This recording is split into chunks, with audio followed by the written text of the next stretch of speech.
Thinking about launching a podcast but overwhelmed by all the moving parts? At Turnkey Podcast Productions, we take the hassle out of podcasting so you can focus on the talk, not the tech. From concept to launch, guest booking to post-production, we handle everything.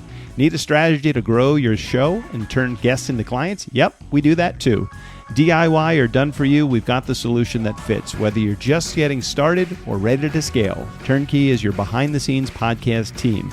Turnkey Podcast Productions. Your voice, your message, fully produced. Learn more at turnkeypodcast.com/contact. That's turnkeypodcast.com/contact. Here's what you can look forward to on this episode of The Nice Guys on Business. And so when you can show them that the business is built to sustain without the founder around and that there's still blue ocean to exploit, there are still growth opportunities adjacent to wherever they're getting the business right now, buyers are going to pay up for that business. If, on the other hand, you appear to have already, gotten meaningful market share, no matter how good you are, if they can't see a path to, making 2.5 to 5 times their money, then no financial buyer is going to buy your business, right? So it's a certain amount of just transferable economics and repetition of those economics and the ability to sustain them when you leave. My name is Marcus Decimus Meridius, commander of the armies of the North, general of the Felix Legions, loyal servant to the true emperor Marcus Aurelius, father to a murdered son, husband to a murdered wife. And I will have my vengeance, in this life or the next, against the nice guys on business. Go from where you are now to where you could be. Get expert tips to grow your business, to be more productive and more efficient, whether you're trying to build influence, grow your community, or make it rain. Best-selling author of Nice Guys Finish First, Doug Sandler, can lead the way. The Nice Guys on Business is produced by Turnkey Podcast Productions. Now, here's your host, Doug Sandler. All right, Nice Guy community, let's find out what has changed since December of 2023. That was the last time that Kirk Michie was a guest on the Nice Guys on Business. Now, Kirk is the founder of Candor Advisors and has spent 30 plus years in the trenches of mergers and acquisitions, helping business owners and families navigate complex deals with clarity and with confidence. Now, Kirk knows what it takes to structure the right deal and avoid the wrong one. If you own a business or are acquisition curious, let's tune in. Kirk, welcome to the Nice Guys on Business. Welcome back, actually, to the Nice Guys on Business podcast. Thanks, Doug. It's great to be back with you. Yeah, happy to have you here. I want to talk about something that's really important. The Playful Podcast, your wife's podcast, is a top 10% globally ranked show in such a micro niche also. How does she do it? Can you stand the ego that must be going through her head as top 10%er? Well, I will tell you that one of the things that you've no doubt learned about Christine is that she is enthusiastic about anything she is enthusiastic about at a degree that most of the rest of us, we're 2 gears short of that. We cannot, if most of us are driving a 5 or 6 speed, she's got an 8-speed transmission. She gets so fired up about it. Plus, she's so extraordinarily connected within her field that if you or I could get, Bob Iger and Brene Brown and Rich Roll and Tony Robbins in the same week, that would be like some of the podcast guests you see her pull in her field. It's just extraordinary. It is amazing the caliber of the guests that she gets. And I misspoke. She's not a top 10%. She's a top 5%. So wow. Sorry, Christine, amazing. If you're listening to this. So she is doing awesome. And thank you for referring her to me many, many years ago. And we've had a great relationship since. So Nice Guy community see that the relationships, whether they're direct or indirect, they always seem to pay off. But I want to have Kirk back on the show because so much has changed just in technology and maybe the old school mentality of when is it time to think about, selling a business and all of that. I'd love to hear from you, maybe some of the old school stuff. What are some of the things that founders and CEOs and organizational owners, what is some of the stuff that they're doing right? Because I don't want to start in a bad spot. What are they doing that's right with their business?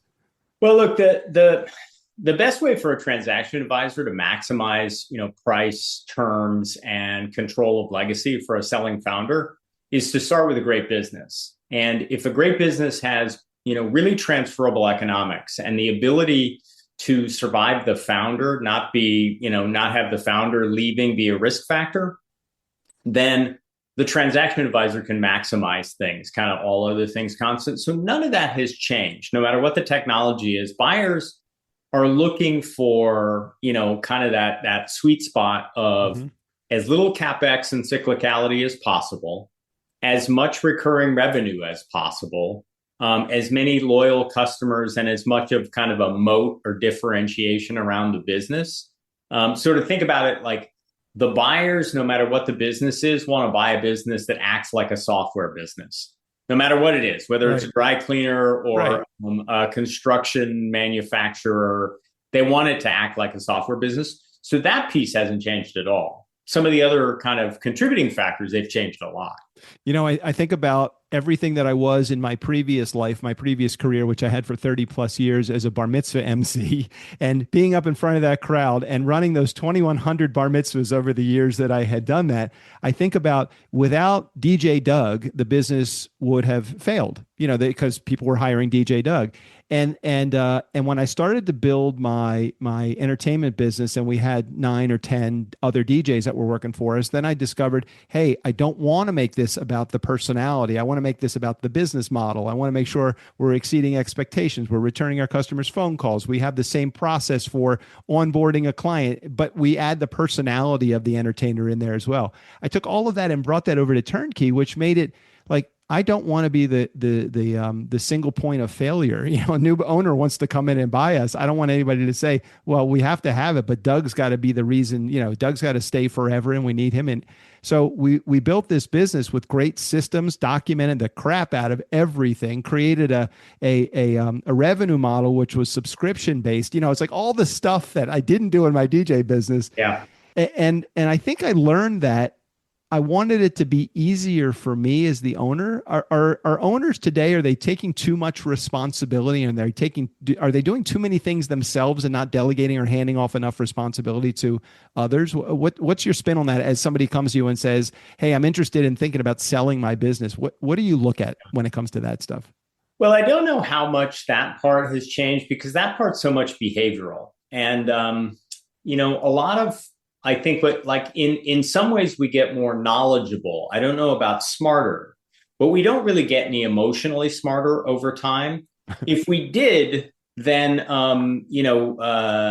therapists and psychologists and psychiatrists would not continue to boom. There wouldn't be billions of dollars invested in like meditation and and behavioral health apps, right? So we don't get behaviorally any better. And a self-focused CEO or founder who has what we call Ozzy Osbourne syndrome. You remember, Crazy Train? It starts with the drum beat and the I, right? That echoing I. When we're talking to a founder and the whole conversation is, I did this and I do that and I brought in this and I'm the most connected to that. Our viewpoint is we're probably not the right transaction advisor, because we're only going to work on a couple of deals a year. And the only way for me to convey to a buyer that person's not important is to come up with a covenant between he and I where he doesn't say much of anything in the meetings with the buyers. Yes. And that he sits at the back end of the table, and we put somebody from his organization towards the front end of the table and let them run the charge. And we have had those scenarios before. We have had cases where, you've got, so I'm not a behavioral health professional, but somebody who felt like a narcissistic founder who just could not do, in those cases, the buyers see it as a risk factor, and there are so many deals out there to do that they just move on. Yeah, I completely understand. But coming along with the territory of being a CEO or a founder also is sometimes the ego that's attached to it, and especially if that was a family business, let's say, where it was handed to that next, as a legacy business. A lot of times, look, I learned a lot of lessons in my first business, enough to know that when I start the second business, I don't want to be that guy. I don't even want to be in the room. If you want to take care of it, that would be fine. Right. But I see that could be potentially a problem. But it's also got to fit your culture though too. And your environment is, hey, look, you're hiring me because I'm the expert in helping you through this transition. Let me do my job. Do you ever feel like you have to say that over and over again? Just let me do my job. Well, we kind of pre-screen for it, so it doesn't usually have to be a second or third conversation, because the way we built our business, we have so much inbound demand for what we do that we kind of get to pick and choose. This will give you a little bit of a window in this crunchy Californian's, kind of way of navigating things. But I spend time with my therapist and my advisory board talking about how we can say no to people, and get them to a different advisor or provide them with a resource. So we don't really have to wrestle with, kind of a founder going rogue on us, right, because we're pre-selecting for it. But there are certain businesses that are so connected to the founder that there's no way to, kind of cut them apart. Like, I mentioned Tony Robbins earlier. Now, I understand that Tony Robbins owns something like 100 companies that generate like, $9 billion a year in revenue. Wow. Yeah. Now that's like a Tony Robbins assertion. So I don't like, and they're all private. So, but let's take him at his word for a second. At the end of the day, if he's not the dancing bear on stage, Robbins Research International is probably not worth that much money. I don't know how many of us would be willing to go to his Date with Destiny $30,000 week-long thing if he's not the guy who's doing it. Right. So I don't know. I mean, it's a high quality problem, right, but I don't know that that's really a sellable asset. And there are versions of that. But I mean, look, if you built a manufacturing business that does, $2-3 million of clean, EBITDA or cash flow on 20 million of sales, and you've got a good controller and a good either chief operating officer or chief revenue officer, and you have relationships with all of your most important customers, suppliers, and vendors, but you're not the only one that has the relationships, right, you can easily move on. Right. In right. fact, in those cases, the founder's probably not even as important to the relationships as he or she may think they are. Right. No, I completely understand that. And as you talk to, I remember anybody early on in our turnkey business, anybody with a checkbook was a potential client, and we found that was not a good model. It was horrible. I mean, we were able to get revenue, but it was revenue for a client that would come on board and quit after 12 episodes. We want the client that wants to stay on board for 24 months, 36 months, 5 years, the entire length of their podcast. They would never even consider looking outside when it comes to that. What are some of those things that you find that companies are doing now that are key saleable assets? It's not just the bottom line, but the characteristics, organizational size, maybe dollars, environment. What's good? You mentioned a couple of those things earlier. Yeah. So generally speaking, the more systematic their financials are, the more repeatable their revenue. So we think of businesses in terms of annual recurring revenue. That's like a software business. And then they do other calculations like net recurring revenue, like how much churn do you have of customers leaving, logo retention, how many customers are kind of upscaling or downscaling. So there are a couple of calculations there, but we kind of work off of that framework, not because we do so many software deals, but because that's how buyers think. Right. And so then we also look at, so there's annual recurring revenue that's highly recurring. We look at annual recurring revenue that's highly reoccurring, meaning you've got a client or customer who's been with you for 15 years. 1 year they do 75,000. The next year they do 338,000. They've got a $1.2 million a year and then a $15,000 year, but it's highly reoccurring. Right. And then there's also highly reoccurring customers, right? Like maybe the business is more project-based, like say a construction business might be project-based, and they may do everything in hospitality or restaurants. And their projects have a lot of revenue when they're happening and a lot of costs when they're happening, and then they end. Right. And so maybe you do $25 or $50 million a year of revenue, and that's been happening for a long, long time, but it's always from different customers.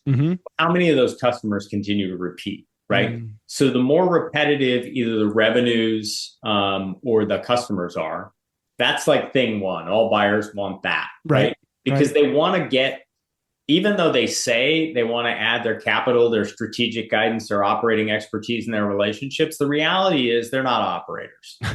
None of the buyers are actually operators. And I'll even say that the people that lead the charge from the strategic buyers aren't really operators. They may have operators in their company, but especially the private equity firms, they want the businesses to run like they're running and not have to get too involved, right? They say they're going to get involved, but they usually don't add that much value.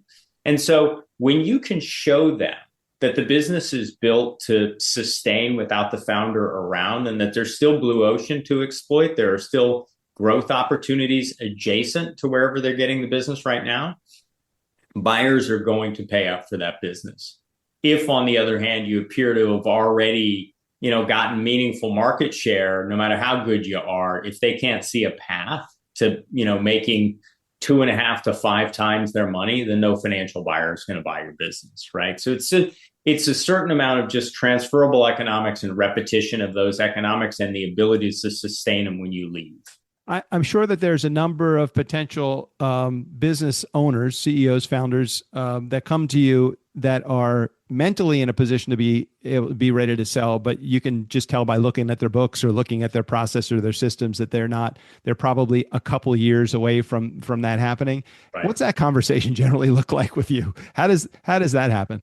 Yeah, so this is one of the things we've kind of worked on over time, because what I found, Doug, was that we were succeeding right away. We did $1 billion worth of transactions in our first 4.5 years after I started the firm. And so we were doing a lot better than we expected to, and we were doing a lot larger transactions. And what we found was that, transactional expertise is like table stakes in our world, but our advisory model, the way that I'm more Brene Brown, Tony Robbins than I am, Wall Street investment banker. Yeah. That resonates with founders who don't want to hear a lot of, terminology and acronyms and, stuff like that. So, but what we found too was that, when somebody would come to us with, say, a really cool, what we would call a lifestyle business, a business that provides somebody with a great living, but it's not obvious to a buyer that they could meaningfully scale it because it's not quite big enough for them to do anything with, that even if they made it 5 times as big, it wouldn't be a good enough outcome. So those conversations are around the idea that we can, we could probably find, or you could probably find a buyer for this business. It's probably going to be somewhere in the neighborhood of 2 or 3 and maybe as much as 5 times your EBITDA.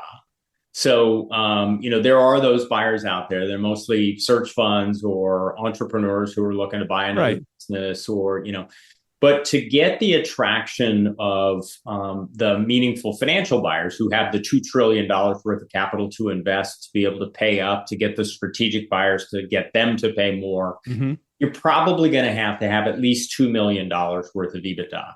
Now, that number has come down a little bit. Some of the private equity groups are doing more transactions and trying to do more proprietary deal flow. And so they're doing deals down as low as $1 million of EBITDA, which I say as low as $1 million of EBITDA. If you or I owned $1 million EBITDA business, that means we're taking home $500,000 a year. That's a big business for one person to own. Right. But, generally speaking, what we talk to them about, and we have productized something that in 3 months kind of gets them on a trajectory, and then we release them and they come back to us 12 or 18 months later for kind of a progress update to see, whether the go-to-market analysis is there. And that involves what valuation looks like right now, who the buyer set would be if they went to market right now, what kind of shape a data room, like all the things that a buyer would want to look at is in, and whether they've got work to do there. And then we give them a trajectory plan.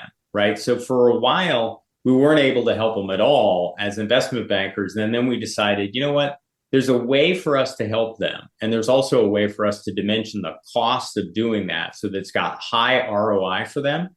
And look, we're not in this as a nonprofit. That's my wife's side of the wall. We make decent money, sort of our minimum retainer on each one of those clients, but we tell them it's only going to be 3 months in length. And then you won't need us. You'll just want to go execute for the next 12 or 18 months and then come back and talk to us. So we're developing long-term pipeline when we're doing that work. We're developing some trust with those entrepreneurs, and we're helping more people. That way we can, because if my next $1 billion worth of transactions would be 20, $50 million deals as opposed to two $500 million deals, I'd be much happier with the former, even though it would take a lot more work. I want to get more founders to great outcomes. How are you feeling? Like, is technology impacting your business at all? Does it make it easier for you? I looked at it early when AI was really starting in its very, I mean, it's still in its infancy, but AI was just beginning to rear its head, and everybody said, well, nobody's going to need a podcast producer anymore because they're just going to feed all their audio into to this machine, and it's going to output all the edited content. And I'm like, no, it's just going to make my job easier. It's going to make my job easier so that I can deliver more to my clients. And that's been the case. How about in your business? How has technology affected you? Yeah, so I think we've been kind of an early mover on using AI for a lot of different parts of our business. I've told lots and lots of people that I have no interest in scaling my company, but levering it is really interesting to me. So, one of the ways we do that is like, the first thing we do on any new project is the initial research is all done through Perplexity or ChatGPT on what valuation and potential buyer set looks like. And it gives us all the links we need. It would go all the way to creating a confidential information memorandum, a teaser, an NDA. We don't take it that far, but we take that initial piece and then we give it to our research team. We've got 8 people in India and 2 here. That work together to kind of develop and narrow that buyer set and try and get best fit analysis on what valuation looks like based on precedent transactions. And so much of that is database and technology. And then, a lot of the, call it the framework of a confidential information memorandum, which really hasn't changed over time, like introduce the opportunity, show the timeline, talk about the current business, talk about the growth opportunities, present the financials. Every deck you've ever looked at is those things, right? So that piece is only easier and easier with AI and having a partner that's a little less expensive than somebody I might pay onshore.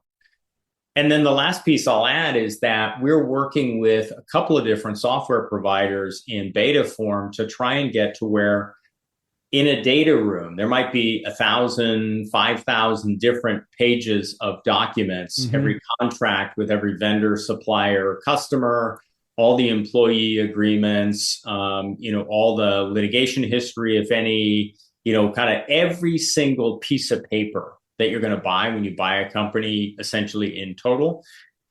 Of that, there are a lot of privacy or confidentiality agreements. There are rights of first refusal. There are documents that need to be effectively executed, meaning both sides have signed them. There are columns of numbers in the spreadsheets that need to they need to tabulate correctly. So right now, either some overworked grunt at an investment bank is going through all that stuff. And either dying on the job or quitting early. Right. Or an $800 an hour associate at a big law firm is going through every single one of those client documents, and it's costing $75,000 to $150,000 for a guy who's selling a business that's going to sell for $10, $12 million. Yep. Or somebody figures out how to use AI to scan all those things, look for signatures, look for rights of first refusal, you can train it that way. You can use optical character recognition that way.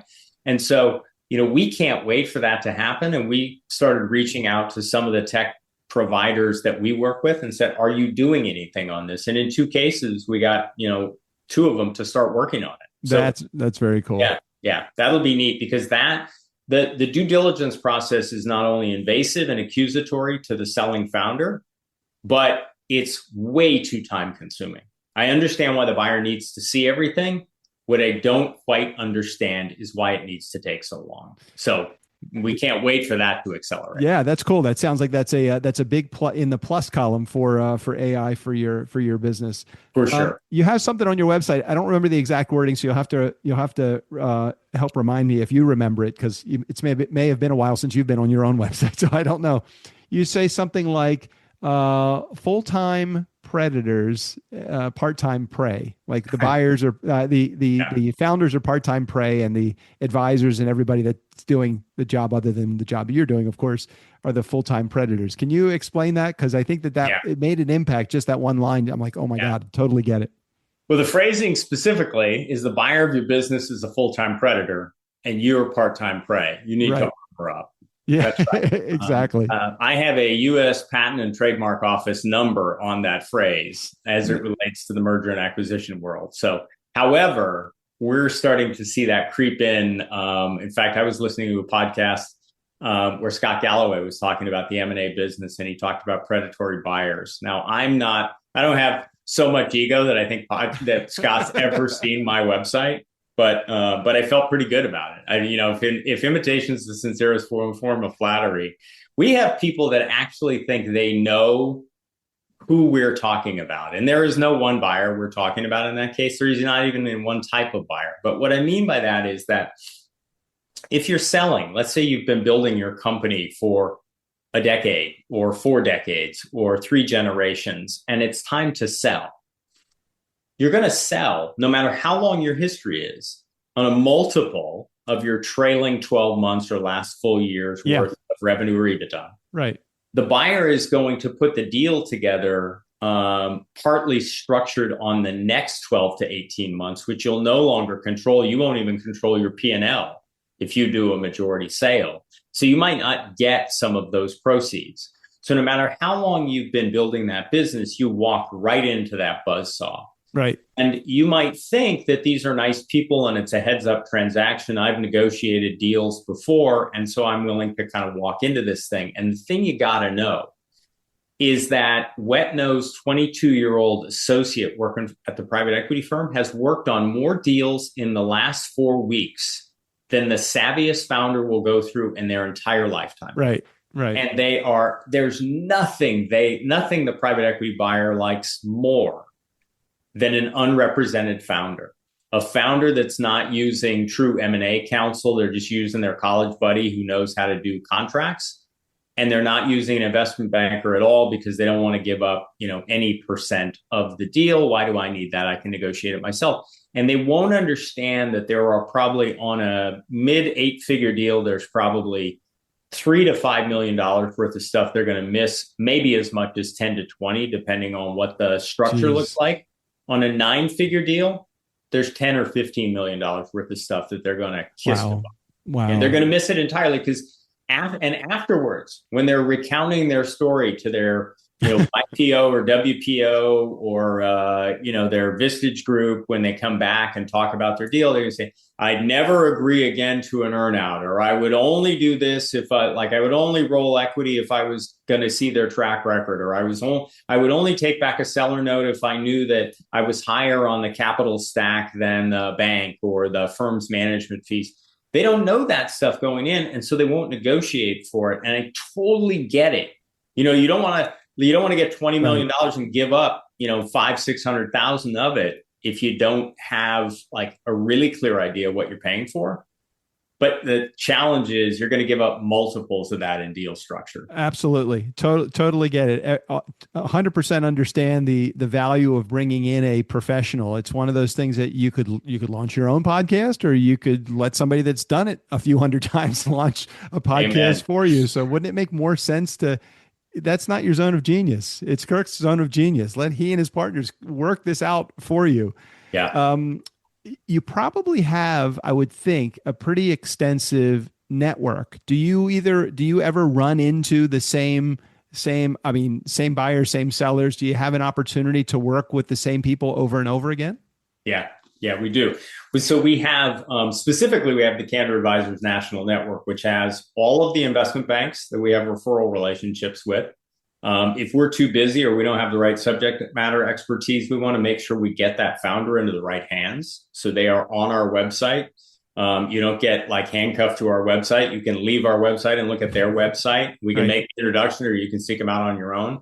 We have the same thing for the M&A attorneys we work with, for the accounting professionals who do kind of the quality of earnings work to get to that EBITDA number. We have wealth advisors that we highly recommend. And beyond that Candor Advisors National Network, there are a number of folks, all of whom are in that network or are just kind of one click away in our realm of acquaintance that we've worked with before or have really strong professional relationships with. So we got retained by a company today that's on a fast track. They've already got a buyer that's interested, and they're responding to an unsolicited offer. We do a lot of that kind of work because we have a way of making sure that without blowing the deal, they can maximize certain considerations, even without having to kind of open up the process and make it competitive. Right. And the guy asked me about an M&A attorney who's in Southern California who, he was wondering if I'd worked with him before. I said, I can tell you his golf handicap, where he belongs. I can tell you he went to Harvard undergrad and Harvard Law School. I can tell you his ethnicity. I can tell you what his wife does for a living. And I would love to work with him on another deal. That is awesome. It was pretty fun. It was pretty fun. Well, it makes life a lot more enjoyable for all parties if you don't enter the negotiations from an adversarial standpoint. I would have to think, and I would think that a lot of times there is a lot of high pressure moments that could be smoothed over by just having a solid relationship before entering into the transaction. Absolutely right. One of the early litmus tests is if you're going to market, you want to see what kind of markup you get on the non-disclosure agreements and non-circumvention agreements. If buyers mark that up really, really heavily, it tells you something about their personality. It tells you something about their controlling tendencies. So all of it's information if you don't react to it. And then, look, the person in our role, at different points in the transaction or different points leading up to the transaction, will have to play kind of a designated asshole. Every once in a while, understood. I just got to get on the phone with the buyer and say, hey, look, this is not working for us. Or, this needs to be changed, or we need you guys to do something different, right?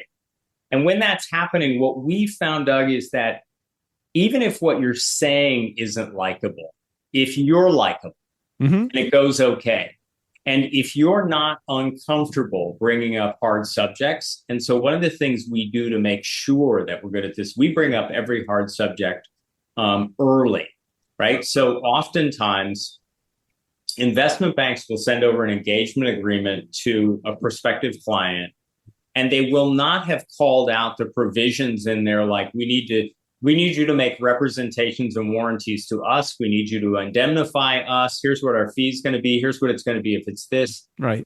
They win that mandate. They send this thing over blind. The client opens it up, or the client's attorney opens it up and starts marking up the hell out of it. And the client is bothered by this. Right. We bring it up right on the Zoom call or in person. And we actually talk to them about the dollar amount it's going to be. And we want to have that conversation early on to make sure they understand the value that we're adding.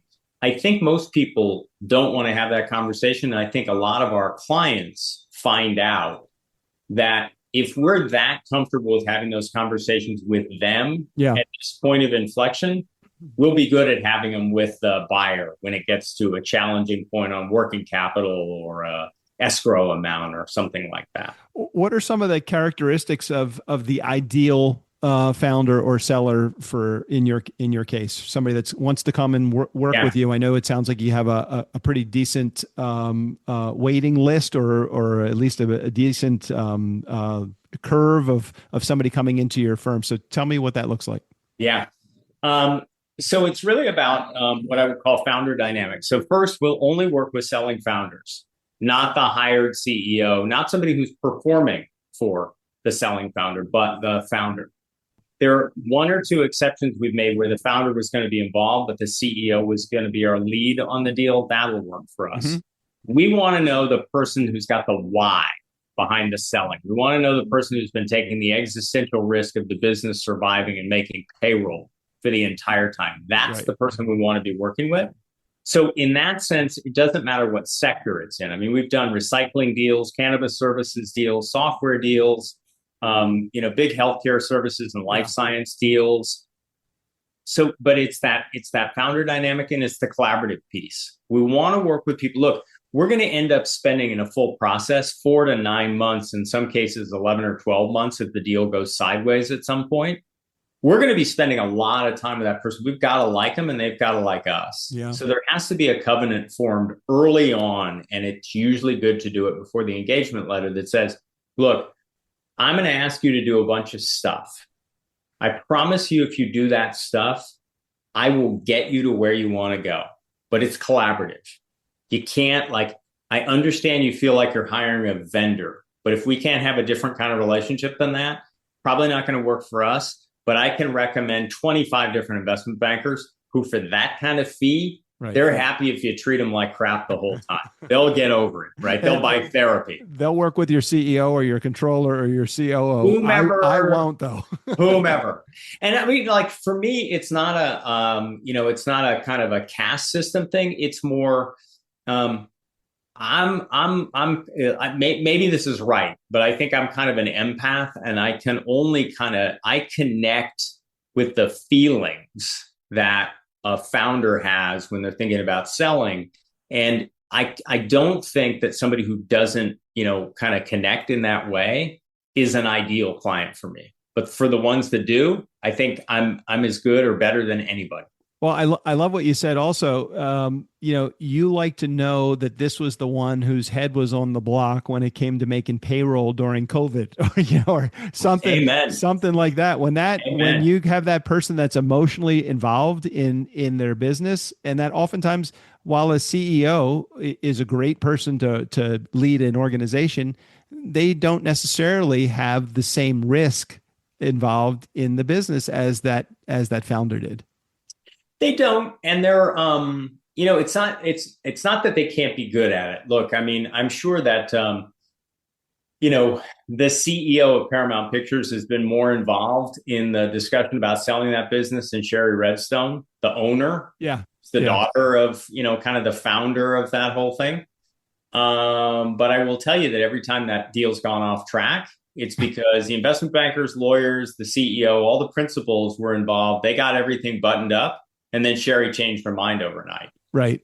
I can also tell you that the reason that the only binding LOI I think I've ever heard of in my time in the business was the Twitter deal, Elon Musk buying Twitter. and in that case, you had a deal where the board of directors, Twitter, contrary to Jack Dorsey and his endorsement of Elon Musk's buyout, the board of directors of Twitter, essentially had to force the transaction based on the binding LOI that Elon submitted. And so rarely will you get a case where the hired people, can absolutely say with certainty that they can, get the deal across the line. And for us, because we're only going to work on 2 or 3 deals a year, we just can't take the risk that, the CEO maybe at the 11th hour decides that he ought to get, 5% of the proceeds because he's carried this thing across the line. And he or she holds up the deal when we've all been working, days and nights to get it to the tape. But the founder's the one who, if I get a call the night before the deal's supposed to close, and this has happened now 3 times, where the founder said, I don't think it's enough, or I don't really like these people. We walk them through the exercise of going back and saying, look, I'll be the bad guy. I will call the buyer, and I will call their counsel, and I will call the investment banker on the other side and tell them we're not going to do the deal. Let's walk through what we're giving up. Let's walk through the opportunities ahead of us, and let's make sure. And then ultimately it's going to be your decision. And look, 7 figures hung in the balance for us on more than one occasion. Yep. But my feeling there is, I take my cues from Marcus Aurelius. Don't argue about what a good man should be. Be one. Be one, right? Exactly. Be one, right? So at that inflection point, if I'm not willing to say, hey, look, if my goal is to get founders to better outcomes, and we're the night before a big wire transfer is going to hit your account, and you're saying, I don't think this is right for me, it is absolutely my job to, kind of talk to you about what you're thinking there, and then carry through whatever your preferences are to the buyers. Well, I would hope that doesn't happen on a regular basis, because that's enough to drive a guy to drinking some serious.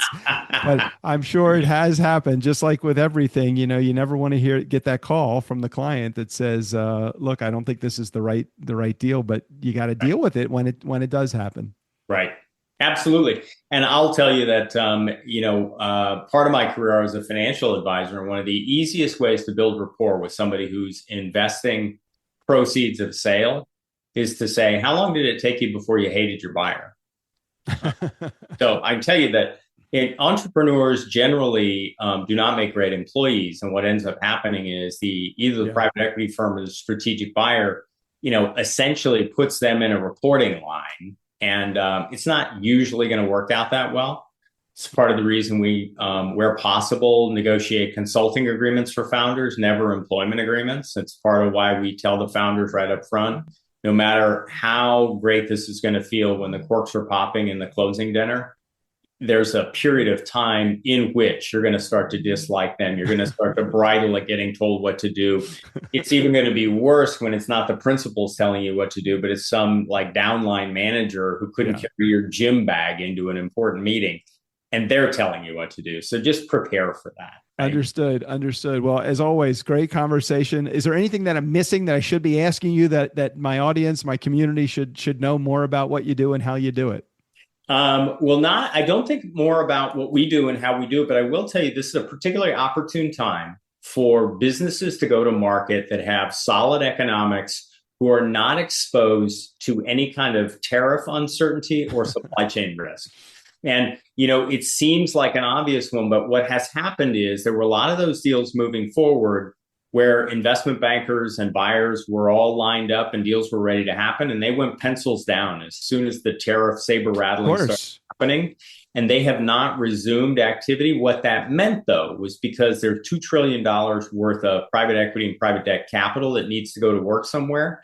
It's got a burning fuse, Doug. Those people have a 2 to 3 year investment window where they have to give their money back to their limited partners. So they went almost a year of not being able to do deals. They were fired up to get them done. And then the tariff uncertainty happened. So all the professional services businesses, the software businesses, the landscape maintenance businesses, the pool cleaning businesses, the engineering services businesses, the construction services businesses, like all of those kind of truck and clipboard businesses, and, accounting firms and wealth management firms, all of those businesses all of a sudden got a big spotlight put on them. I would even say even the podcast production businesses. I mean, I can't tell you how many times that I go to my email box, and there is a not an offer, but there's somebody that's interested in taking a look at the business. And I know if I'd slide my decimal point maybe a couple of spots to the right, we probably have the cojones to make it happen. But for now, we're going to stay in the podcast production business, at least for a few more years. We really enjoy doing this. Excellent. Well, great talking to you, Kurt. If anybody wants to get more information about how you do what you do, where's the best spot for them to get that? Yeah, Candor-Advisors.com, CandorAdvisors.com. We'll make sure we put a link in the show notes for that, and there will be a bunch of spots for you to take a look in the show notes for you for relevant information about today's episode. Kirk, thanks for being here. Thanks for being on the show. Thanks, Doug. Appreciate it. Hey, Nice Guy community, never underestimate the power of nice. Again, special thanks to Kirk Michie. All of his information about Candor Advisors will be right there in the show notes. Steve O'Brien, go ahead and take us out of here. Friday advice and Tuesday interviews with people far more interesting than they are. Fill up your week with the Nice Guys. Have fun storming the castle.